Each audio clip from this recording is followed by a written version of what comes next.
توی تدوین ویدیو هیچ چیزی مهمتر از سرعت کار نیست. یکی از مهمترین روش‌هایی که تدوینگر میتونه سرعت کارش رو بالاتر ببره استفاده از شورتکات است. توی این ویدیو ما یاد میگیریم که چطور از شورتکات ها استفاده کنیم و اونا رو برای خودمون شخصی سازی کنیم. تا اینجای کار ما هر ابزاری رو که یاد دادیم طبیعتاً شورتکات اونم گفتیم. خیلی خوبه که شما با عنوان تدوینگر از شورتکات ها استفاده کنید چون دستتون سریعتر میشه و میتونید تایم ادیتتون رو خیلی کاهش بدید. مثلا برای کات زدن ما شورتکات های مختلفی رو با هم دیگه بررسی کردیم. در ابتدای کار ما ابزار ریزر تول رو آموزش دیدیم که میتونستیم با اون کات بزنیم، ولی گفتیم که مشکلش اینه که باید بین ابزارها سوئیچ کنیم و خیلی وقت ما رو میگرفت. برای همین اومدیم شورتکات های دیگه رو با هم دیگه بررسی کردیم که مهمترینشون کنترل کی بود که گفتیم میتونیم با قرار دادن CTI در هر منطقه‌ای و زدن کنترل کی اونو کات بزنیم. ولی همین هم خیلی از ما وقت میگیره و انتخاب کردن کنترل و کی میتونه کلی از شما وقت بگیره. بخاطر همین ما می‌خوایم الان بیایم این ابزار رو شخصی سازی کنیم و اصلا یاد بگیریم که چطور میتونیم شورتکات ها رو برای خودمون شخصی سازی کنیم. توی سیستم عامل ویندوز شما کافیه که به منوی ادیت برین و اینجا شورتکات رو انتخاب کنید. اما اگر مثل من از مک استفاده میکنید توی این قسمتی که نوشته پریمیر کافیه که کلیک کنید و گزینه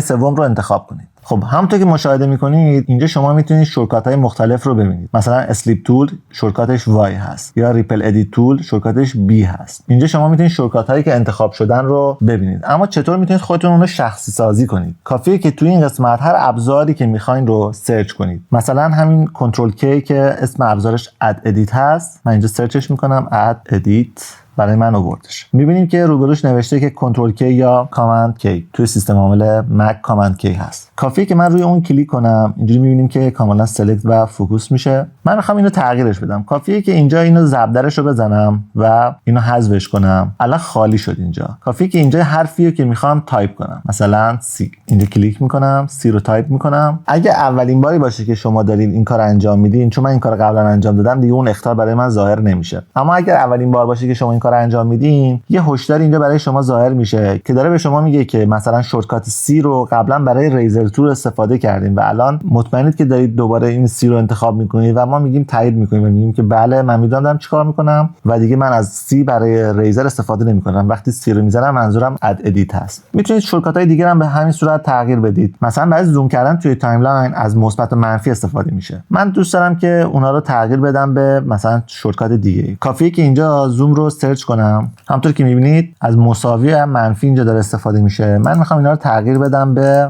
یک. این با این هشدار بودم. اینجا برای شما داره میگه که شورتکات یک برای سلکت کامرا استفاده میشه. توی بحث مولتی کامرا شما میتونید سوئیچ کنید بین دوربین 1 و 2 و من اونجا از متد دیگری میخوام استفاده کنم که فقط اینجا میگم که مشکلی نیست و حذفش میکنم. اینجا هم 2 رو میزنم و اینو پاک میکنم. و همچنین برای زوم تو فریم که شورتکاتی تعریف نشده من حرف Z رو میذارم.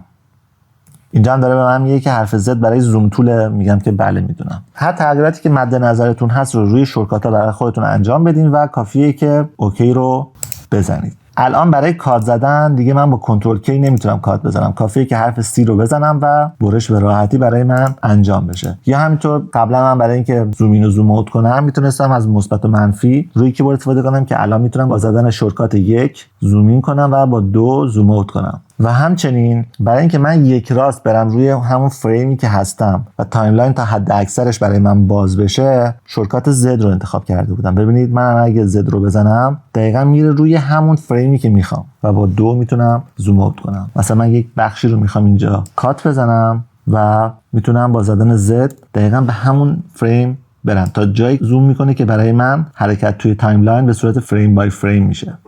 با 2 هم دارم زوم اوت میکنم. پس استفاده کردن از شورتکات ها تایم شما رو خیلی کمتر میکنه توی ادیت و همچنین و شخصی سازی کردن اونا باعث میشه که شما خیلی راحت و ساده بتونید تایم ادیتتون رو پایین بیارید و از ابزارها استفاده کنید. امیدوارم که این بحثم برای شما مفید بوده باشه. با لایک و سابسکرایب میتونید از این ویدیوها حمایت کنید. تا بعد، فعلا.